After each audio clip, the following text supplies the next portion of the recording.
운영이, 이게 맞네. 온라인이네. 네. 온라인 누구 있나요? 누구? 지금 아, 이렇게 있습니다. 혹시 온라인에 다 들리나요? 잘? 네, 잘 들립니다.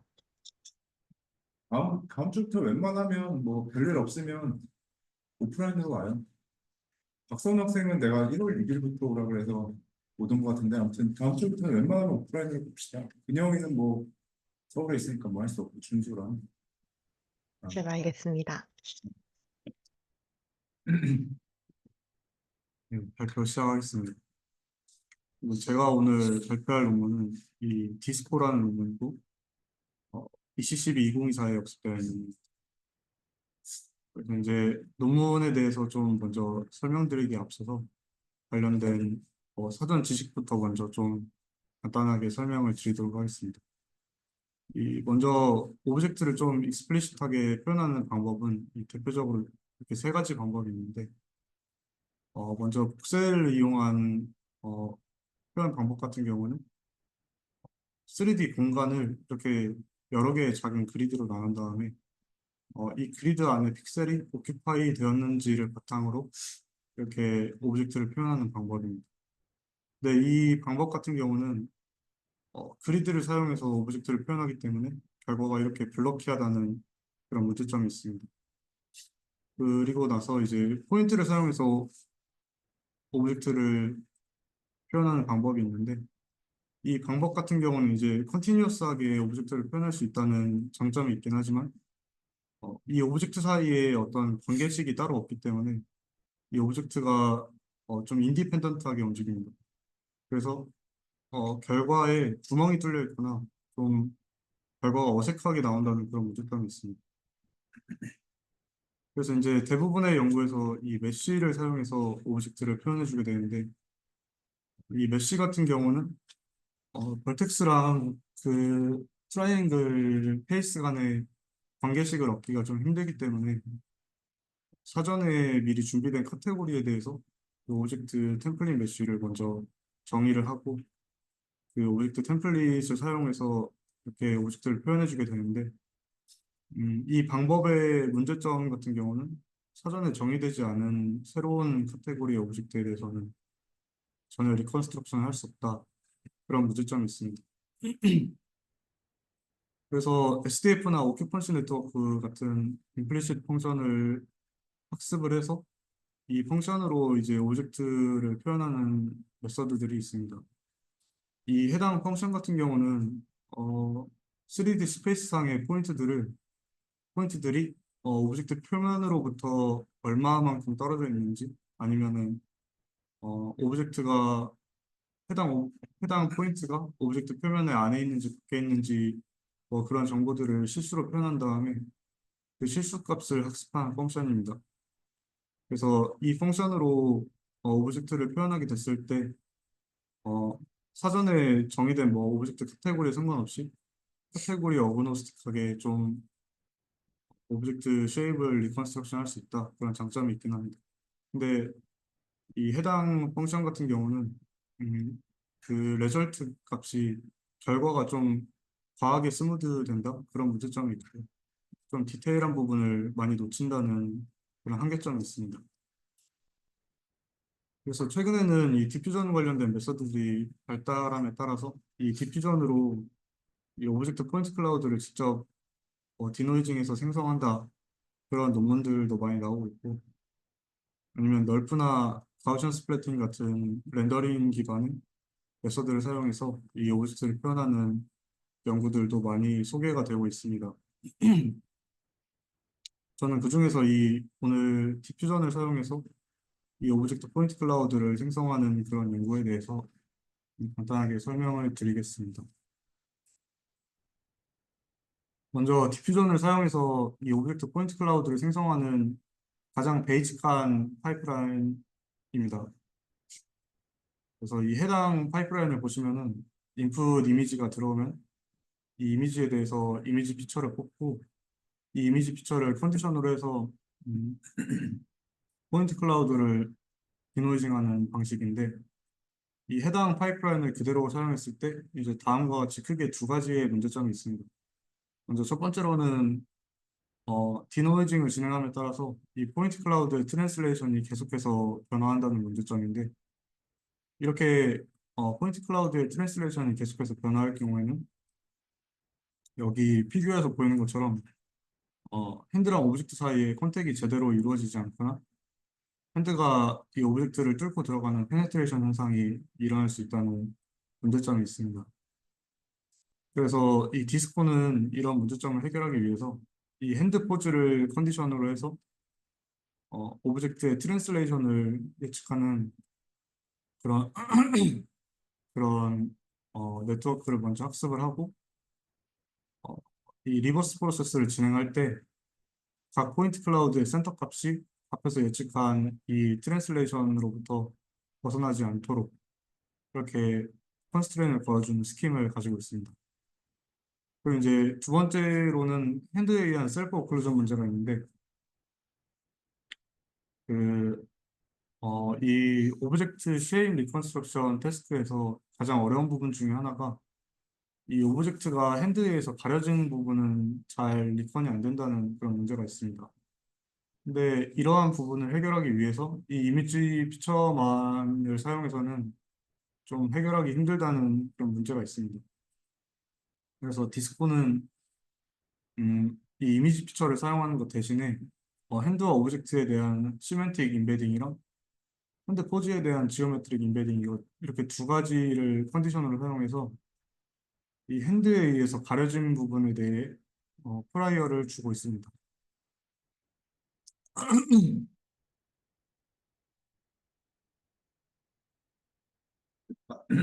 각 모듈에 대해서 좀 설명이 뒤에 나오네.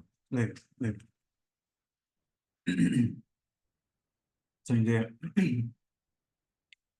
전체적인 파이프라인의 흐름에 대해서 먼저 좀 간단하게 설명을 드리도록 하겠습니다. 먼저 인풋 이미지가 들어오게 되면은 이 오프 더 쉘프 모델로 그 카메라 포즈랑 핸드 포즈를 먼저 이스티메이션 해주게 되고 이 핸드 포즈는 다시 마노 레이어로 들어가서 핸드 벌텍스가 되게 됩니다. 그리고 나서 이 핸드 벌텍스는 포인트넷 기반의 네트워크에 들어가서 포인트 피처가 되고 이 인풋 이미지는 이제 레진에서 넣어서 이미지 피처를 뽑아주게 됩니다. 그리고 나서 이 두 개의 피처를 MLP에 태워주게 되면은 이 핸드 포즈를 컨디션으로 한 오브젝트의 트랜슬레이션 M 햇을 얻을 수 있게 됩니다. 그리고 나서 이 오브젝트 포인트 클라우드에 대해서 이제 디노이징 프로세스를 거치게 되는데 이 과정에서 이제 각 스텝마다 이 오브젝트 포인트 클라우드의 센터 값이 앞에서 예측한 M 햇으로부터 이제 벗어나지 않게 매 스텝마다 리센터링을 해주게 되고 이제 오클루전 된 파트에 대한 프라이어로 핸드 오브젝트 시멘틱 인베딩이랑 핸드 포즈 지오메트릭 인베딩을 컨디션으로 넣어주게 됩니다. 이제 각 파트에 대해서 좀 더 자세하게 설명을 드리도록 하겠습니다. 이제 먼저 디퓨전 파트에 대해서 설명을 드릴 텐데 이 부분은 디퓨전에 대해서 어느 정도 좀 사전 지식이 있다고 가정하고 설명을 진행하도록 하겠습니다. 우선 포워드 프로세스에서 스케줄링 메서드는 이제 베이직한 DDPM을 따르게 되는데 이 DDPM 같은 경우는 타겟 포인트 X0랑 스케줄링 펑션 알파 T 이 두 개의 관계식을 통해서 T 스텝에서의 XT를 이렇게 다이렉트하게 구해줄 수가 있습니다. 그래서 여기서 얻은 XT랑 컨디션 Z를 디퓨전의 인풋으로 넣어서 이 디퓨전이 더해진 노이즈를 예측하도록 이렇게 학습이 진행됩니다. 그리고 이때 추가적으로 그 퍼터베이션 된 포인트들이 GT 오브젝트 트랜슬레이션으로부터 멀리 떨어지지 않도록 추가적인 리센터링을 진행을 해주게 됩니다. 근데 이게 지금 하는 게 그러면 손을 먼저 에스티메이션 하고 나누고 네, 그다음에 그거에 상대적으로 뭔가 물체 포인트 클라우드를 네, 추정하는 겁니다. 네, 네, 맞습니다. 근데 센터는 뭔가 리센터링. 네. 그리고 이제 리버스 프로세스에서는 이제 앞에서 설명드렸던 그 네트워크를 통해서 오브젝트 센터, 오브젝트 트랜슬레이션 엠햇을 먼저 예측을 하고 여기서 얻은 엠햇을 사용을 해서 매 스텝마다 이 각 포인트의 센터 값이 엠햇이 되도록 리센터링을 진행해 주는 식으로 샘플링이 진행이 됩니다. 근데 여기서 이제 좀 주목할 만한 점은 여기서 로테이션에 대한 컨스트레인은 따로 걸어주지 않았다는 건데 로테이션 없이 이 트랜슬레이션에 대한 컨스트레인만 걸어줘도 어느 정도 디퓨전이 잘 제너레이션을 해줬다? 뭐 그렇게 논문에서는 소개하고 있습니다. 그래서 이제 다음은 이 디퓨전의 컨디션에 대해서 좀 설명을 드리겠습니다. 이제 앞서 설명드렸듯이 해당 모델은 이렇게 두 가지 컨디션을 갖고 있는데 먼저 핸드 오브젝트 시멘틱 인베딩에 대해서 먼저 설명을 드리도록 하겠습니다.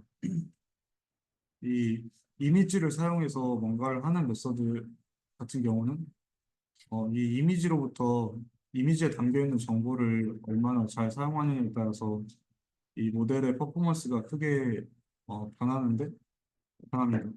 그래서 이 디스코 같은 경우도 이 이미지 안에 담겨 있는 정보를 최대한 잘 활용을 해야 되는데 이게 보시면은 디스코는 포인트 단위로 디노이징을 진행하기 때문에 이 2D 이미지 피처를 그냥 그대로 전부 사용했을 경우에는 이 이미지에 담겨 있는 정보를 제대로 활용하지 못할 그런 가능성이 있습니다.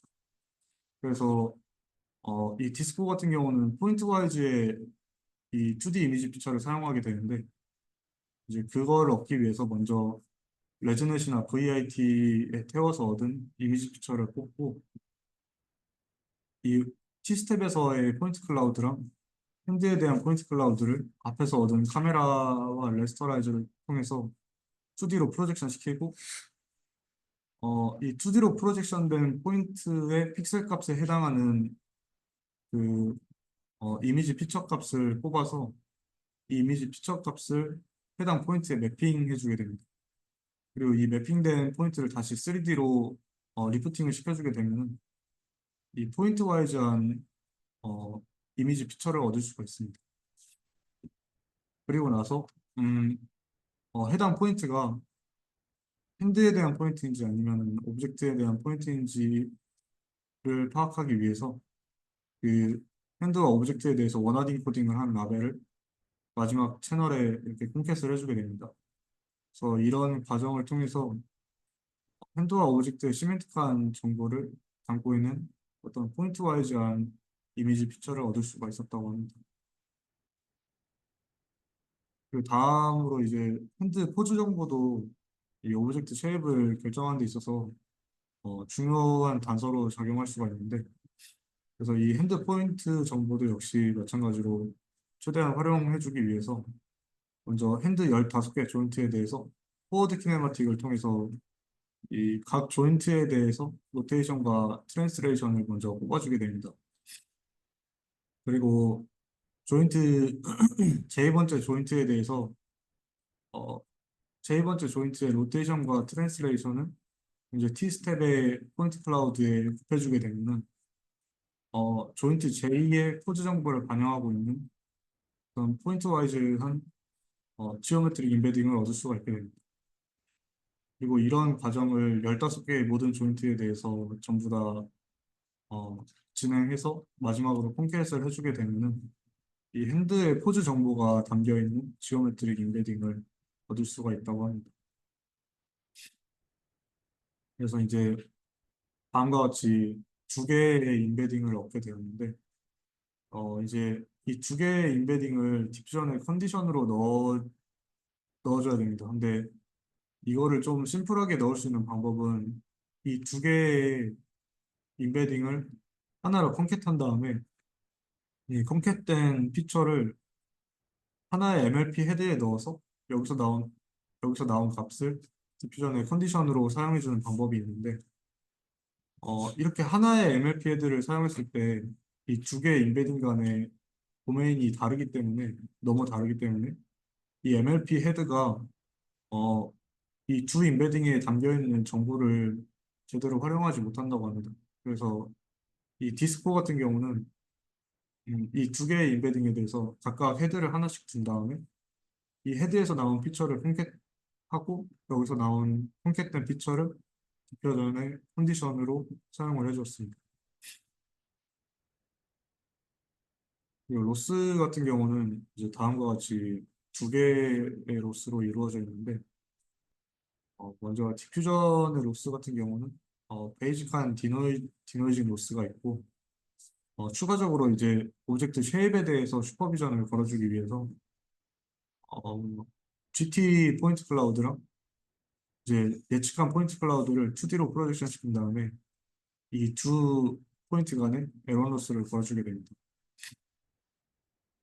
그리고 센트로이드 프레딕션 네트워크 같은 경우는 각각 3D 포인트와 2D 포인트 간의 GT랑 프레딕트 값끼리 이제 슈퍼비전을 걸어주게 되고 추가적으로 3D 포인트를 2D로 매핑했을 때 예측 프레딕트된 2D 포인트로부터 멀리 떨어지지 않게 하는 그런 레스터라이저 아니 그 뭐지 레귤러라이저 텀도 추가해 주었습니다. 그리고 다음은 결과인데 이제 HO3D랑 MOW 데이터셋에서 소타를 찍었다고 하고 그리고 파인튜닝 없이 제로샷 성능도 꽤 괜찮게 나온다고 합니다. 그리고 MOW는 H3는 원핸드 있거든. 네. MOW는 언제 좀 처음 보는 거야? 저도 이게 지금 MOW DB인 것 같습니다. 하나요 그냥 H3. 원핸드네. 네. 그래서 홀드가 이제 0.4 정도 챔퍼 디스턴스가 나오는데 이게 이제 0.34 정도 나온다고. 그래서 지금 홀드랑 비교 안 했네. 네, 홀드는 없더라고요. 근데 홀드는 또 옵티마이즈 기반이라서 그리고 얘네가 홀드가 시퀀스를 전체 시퀀스 다 학습한 게 아니라 자기들이 원하는 시퀀스만 학습한 거여서 비교를 안 한 거였습니다. 그리고 이제 퀄리티 결과도 뭐 잘 안 보이는 부분의 오브젝트에 대해서도 잘 매끄럽게 하는 것 같고 이렇게 작은 오브젝트에 대해서도 잘 되는 것 같습니다. 그리고 이제 이건 어블레이션인데 그 컨디션을 듀얼 스트림으로 넣지 않고 그냥 단순히 컨캣해서 넣었을 때 퍼포먼스 하락이 있다 그런 내용이고 별로 아, 별로 그렇게 막 드라마틱한 파락은 아니지. 네 그런 것 같습니다. 근데 얘는 제목에 들어갈 정도로 듀얼 스트림이랑 제목에 들어가 있네. 저뭐 듀얼 스트림 컨디션도 뭐 그래. 진짜 드라마틱한 차이는 아닌 것 같습니다. 근데 아니 내가 좀 놓친 것 같은데 듀얼 스트림이 그러면 MLP가 뭐 아까 컨디션이 두 개라는 거구나. 네, 네. 저게 한쪽 뭐 이렇게 들어가 저 F 섹터 1이나 F 섹터 2에 대한 인풋이 다른가요? 아니면 같은가요? 지금 이 핸드 오브젝트 시멘틱 임베딩이 F세타 1으로 들어가고 이 핸드 포즈 지오메트릭 임베딩이 F세타 2로 들어갑니다. 아 그렇게 네, 그래서 두 정보를 서로 다르게 컨캣해서 뭔가 하지 않고 네, F를 먼저 MLP 같은 거 먼저 하고 네, 그다음에 컨캣한다. 네, 맞습니다. 근데 그러면 방금 전에 그 뭐 어블레이션에서는 네, 이렇게 안 하고 그냥 컨캣한 거랑 비교한 거죠. 네. 그거는 이제 이 두 개를 바로 컨캣한 다음에 이 헤드를 하나만 써서 이 컨캣된 거를 넣었을 때 이거는 별로 차이 안 나는데. 진짜 그런 어쨌든 네. 그래서 그런 거고 이제 이거는 컨디션을 넣어주지 않았을 때 뭐 챔퍼 디스턴스 떨어진다 뭐 그런 걸 얘기하고 있고 그리고 이 부분은 이제 앞에서 말했던 그 두 가지 컨디션 말고 뭐 GCN 핸드 임베딩이나 글로벌 핸드 임베딩 같은 다른 임베딩을 썼을 때뭐 퍼포먼스 하락이 있다 그런 거에 대한 오블레이션. 옴맨도 했네요. 옴맨 데이터. 네, 옥맨 데이터도 있긴 한데 그 결과는 넣지는 않았어요. 얘는 여기는 오블레이션을 옴맨 했던 것 같아요. 네, 페이퍼에는 있는데 제가 PPT에는 안 넣었어요. 여기 세 가지 DB가 옴맨이랑 아, MOW랑 DB는 좀 많이 한 것 같긴 합니다. 이것저것. 네. 일단 제 발표는 여기까지. 이것도 좀 중요한 연구긴 한데 이거 세츄레이션 있나요? 성능이 어떤 것 같아요? 이쪽 태스크요? 원핸드 쪽은 근데 세츄레이션 된 것 같긴 합니다. 좋은데 뭐 아직 뭐 100% 정도까지는 아니에요. 물론 디스턴스라서 그런 건 없지만 근데 거의 0에 수렴하는 값이어서 더 좋아질 수가 있나 싶긴 합니다. 그래서 투핸드 쪽을 이제 해보는 게 트렌드 이번에 그 사임이랑 했던 엘판이 했던 거 그것도 근데 세츄레이션 많이 되긴 했어요. DB가 많이 없긴 한데 H2는 세츄레이션 됐고 뭐야 근데 HOI4D라는 게 있는데 그거는 아직도 남은 거 같아요. 근데 뭐 그거랑 비슷한 타스크가 이제 아틱 뭐 이런 거.